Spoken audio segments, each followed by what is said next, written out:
안녕하세요. 반갑습니다. 주갈성교회 유형옥 목사입니다. 지난 한 주간 잘 보내셨어요? 오늘 마침내 9월 마지막 주일 아침입니다.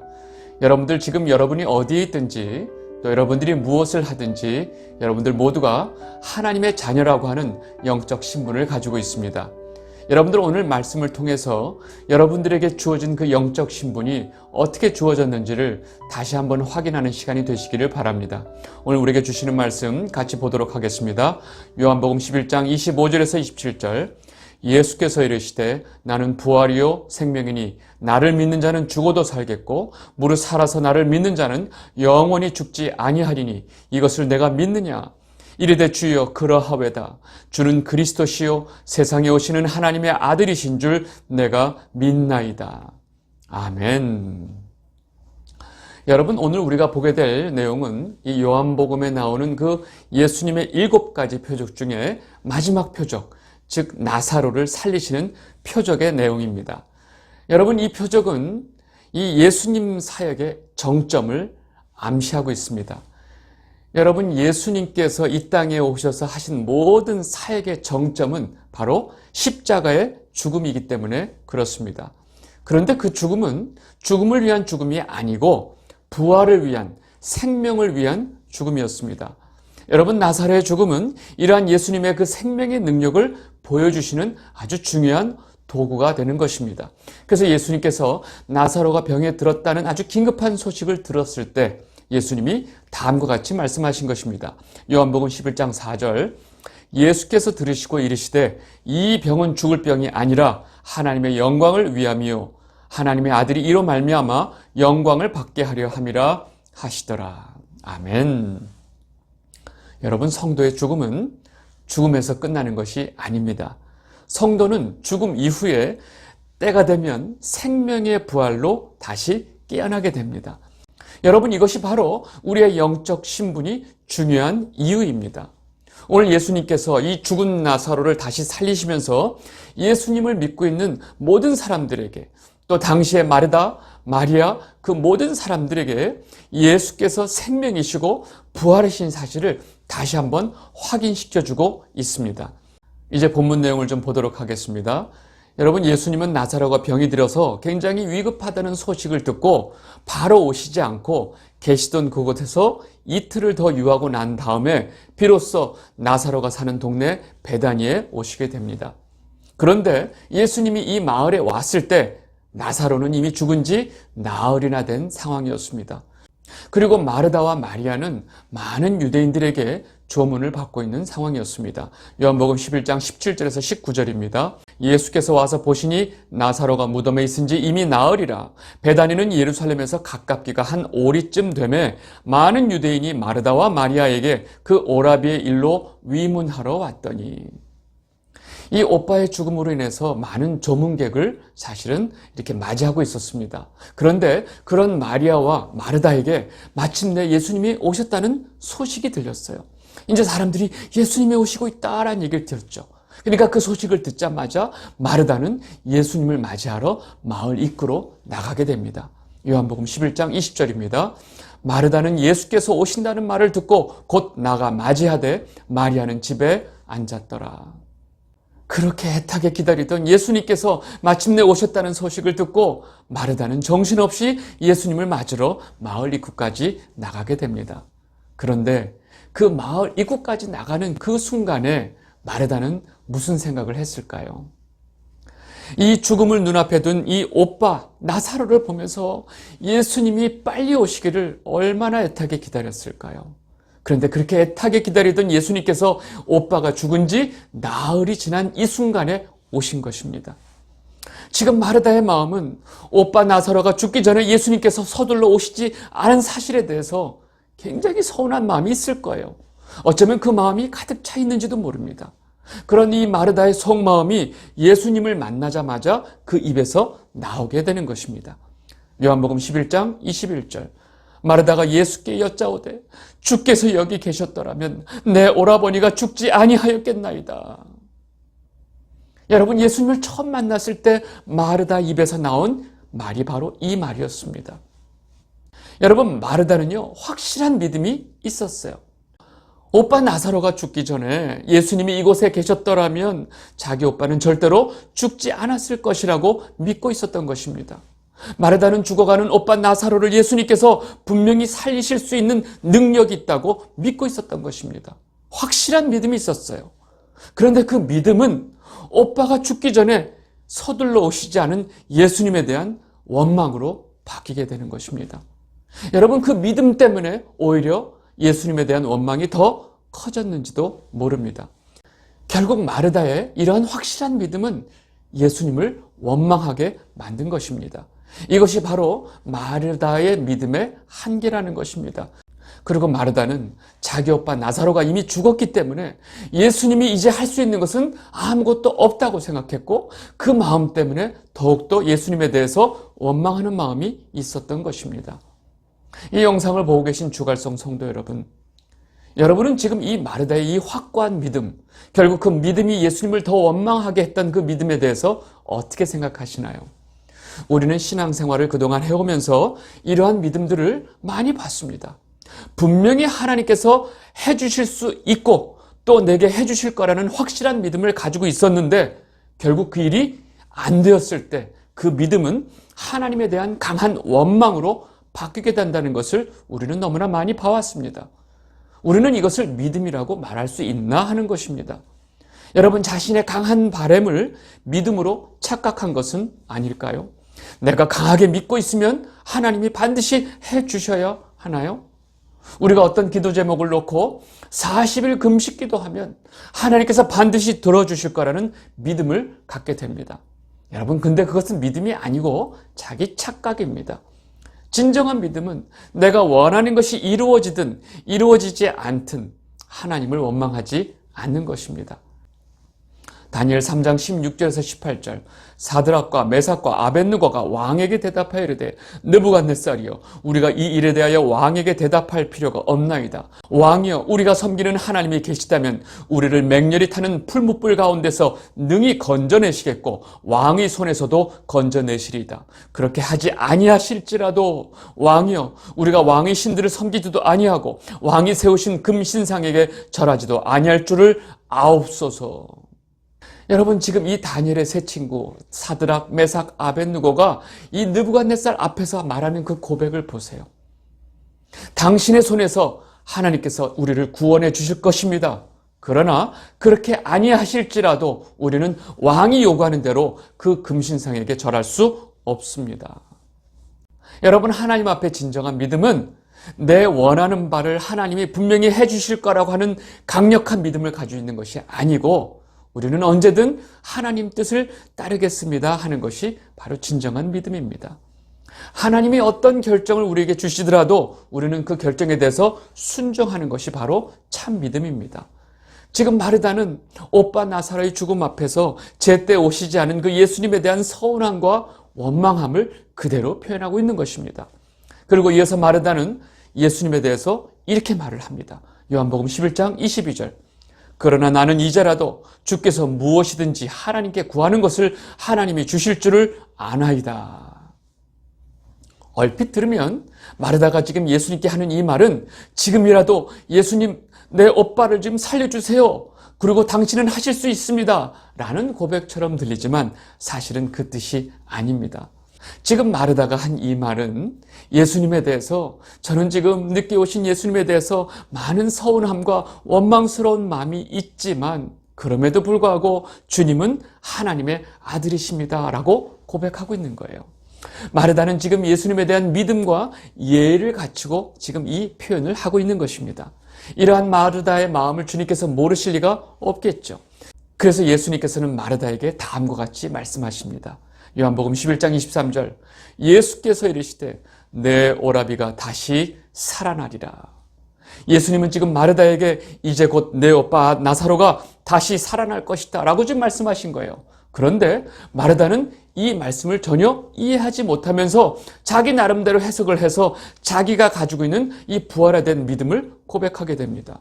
요한복음 11장 24절, 마르다가 이르되 마지막 날 부활 때에는 다시 살아날 줄을 내가 아나이다. 지금 마르다는 예수님이 하신 말씀을 절대 이해하지 못했어요.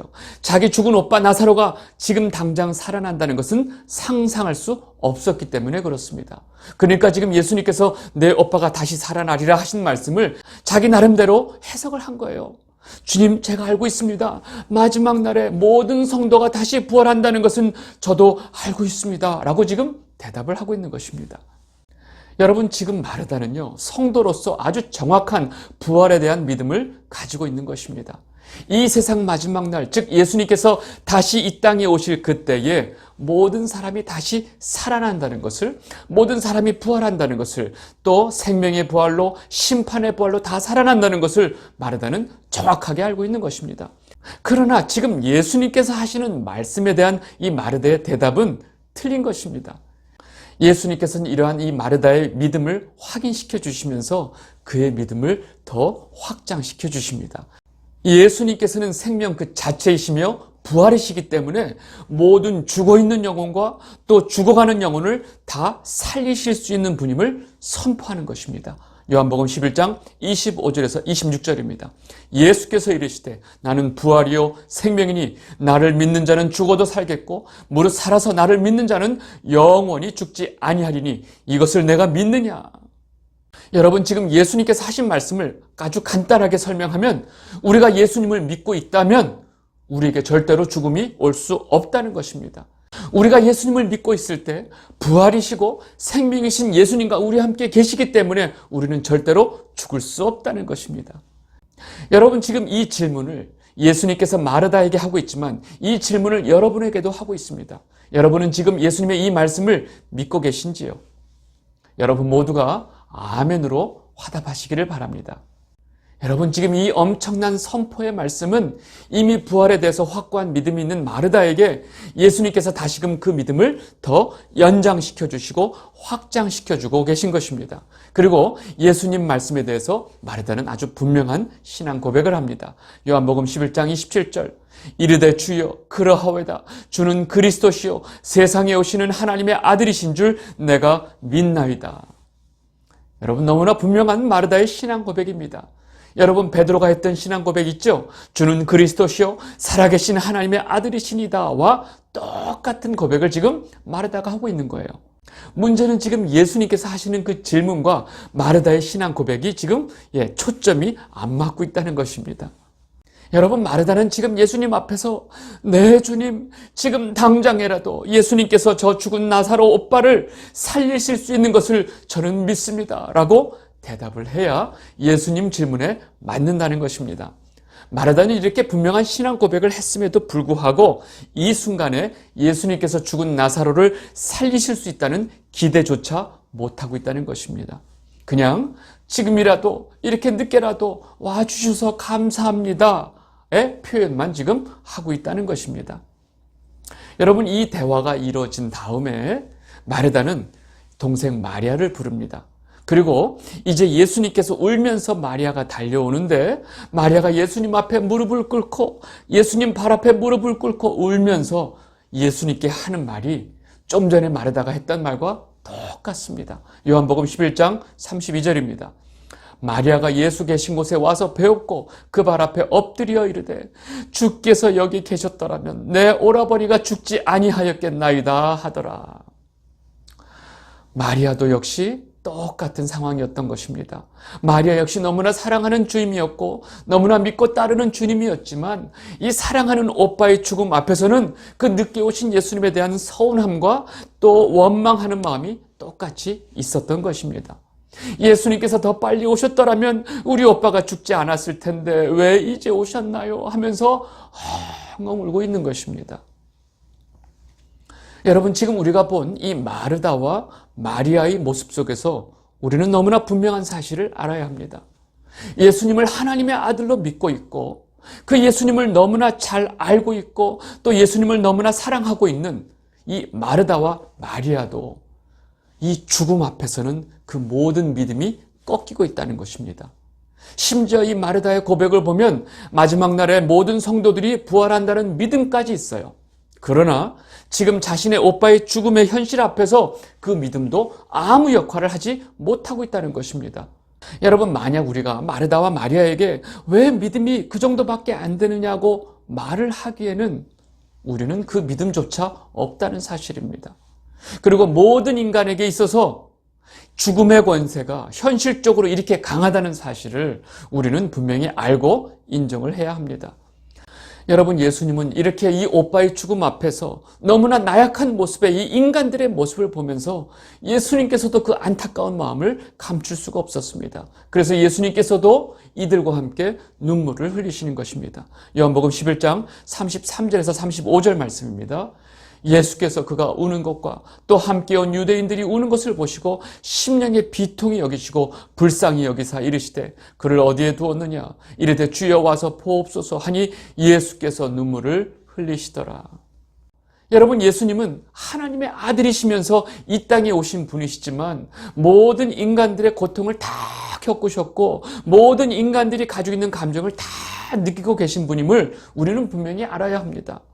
죽은 오빠를 두고 아무것도 하지 못하고 그저 괴로워하고 슬퍼할 수밖에 없는 이 사랑하는 마르다와 마리아를 보면서 예수님께서도 이들의 마음으로 함께 울고 계신 것입니다.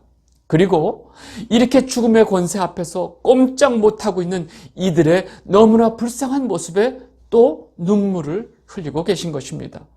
여러분, 확실한 사실은 지금 예수님께서 눈물을 흘리시는 것이 나사로의 죽음이 슬퍼서 우는 것은 아니라는 것입니다. 왜요? 곧 살아나니까요. 그리고 마침내 예수님께서는 사람들을 데리고 나사로가 묻힌 이 무덤으로 가게 되죠. 그리고 무덤 앞에 있는 돌을 옮기라고 말씀하십니다. 요한복음 11장 38절에서 39절입니다.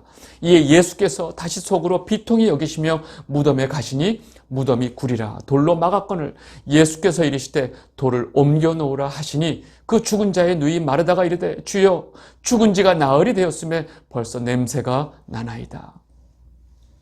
돌을 옮기라 하는 말씀에 마르다가 지금 벌써 죽은 지 나흘이나 돼서 벌써 시체 썩은 냄새가 납니다. 주님, 그 냄새가 심한데 괜찮으시겠어요? 라고 지금 마르다가 말을 합니다. 여러분, 지금 마르다는 이 순간도 예수님께서 무슨 일을 할지 전혀 모르고 있다는 것입니다. 그리고 사람은 누구나 죽으면 3, 4일만 되면 벌써 그 몸에서 썩은 냄새가 난다는 것입니다. 여러분, 이것이 바로 사람의 현실입니다. 그리고 지금 시체 냄새가 나는 그 돌무덤 앞에서 예수님은 하늘을 바라보면서 아버지께 기도를 하십니다. 요한복음 11장 40절에서 41절 예수께서 이르시되 내 말이 내가 믿으면 하나님의 영광을 보리라 하지 아니하였느냐 하시니 돌을 옮겨 놓으니 예수께서 눈을 들어 우러러 보시고 이르시되 아버지여 내 말을 들으신 것을 감사하나이다. 항상 내 말을 들으시는 줄을 내가 알았나이다. 그러나 이 말씀하옵는 것은 둘러선 무리를 위함이니 곧 아버지께서 나를 보내신 것을 그들로 믿게 하려 함이니이다. 여러분, 지금 예수님께서 하나님 아버지께 기도하신 내용을 잘 봐야 합니다. 예수님께서 지금 기도하는 내용을 보면 아버지께서 내 말을 들으신 것을 감사하나이다 라고 지금 말씀하고 계세요. 이미 아버지가 내 기도를 들어주신 것을 감사한다고 지금 말씀하고 계신 거예요. 아버지가 지금 어떤 기도를 들어주셨다는 얘기죠? 네, 맞습니다. 이미 하나님께서 나사로를 살려주신 것입니다. 여러분, 예수님께서 믿음을 가지고 아버지께 기도하는 그 순간에 이미 나사로는 살아났고 예수님은 그 기도를 들어주신 아버지 하나님께 감사를 하고 있는 것입니다. 그리고 무덤을 향해서 예수님께서 마침내 큰 소리로 외치고 계신 것입니다. 요한복음 11장 43절에서 44절 이 말씀을 하시고 큰 소리로 나사로야 나오라 부르시니 죽은 자가 수족을 배로 동인 채로 나오는데 그 얼굴은 수건에 쌓였더라. 예수께서 이르시되 풀어놓아 다니게 하라 하시니라. 여러분, 지금 예수님께서 나사로야 살아나거라 라고 말씀하신 것이 아니에요. 이미 아버지께서 나사로를 살려주셨습니다. 예수님은 나사로에게 나사로야 나오라 라고 말씀하신 것입니다. 여러분, 이것이 부활이요 생명이시고 하나님의 아들이신 예수 그리스도의 능력이라는 것입니다. 그리고 그분이 바로 우리가 사랑하고 믿고 따르는 예수 그리스도이십니다. 이 영상을 보고 계신 주갈성 성도 여러분, 우리가 예수님을 믿고 그분을 나의 구주로 고백하는 것은 나의 선택도 나의 결정도 아니었습니다. 우리가 어떤 이유를 가지고 뭔가 결정을 해서 하나님을 믿고 예수 그리스도를 나의 구주로 고백한 것이 아니라는 것입니다. 우리는 온전히 하나님의 주권에 의해 믿음을 갖게 되었고 이 세상 모든 사람들이 그 죽음의 권세 아래 아무것도 하지 못하고 살고 있을 때 우리를 그 죽음의 권세 속에서 건져내신 것입니다. 어떻게 해요? 우리 대신 예수 그리스도가 십자가에서 죽으심으로 우리를 건져내신 것입니다. 할렐루야. 이번 한 주 부활이고 생명이신 그 주님을 찬양하면서 여러분 안에 있는 하나님에 대한 모든 원망들이 다 사라지게 되시기를 진심으로 바랍니다. 오늘 말씀 여기까지 하도록 하겠습니다. 감사합니다.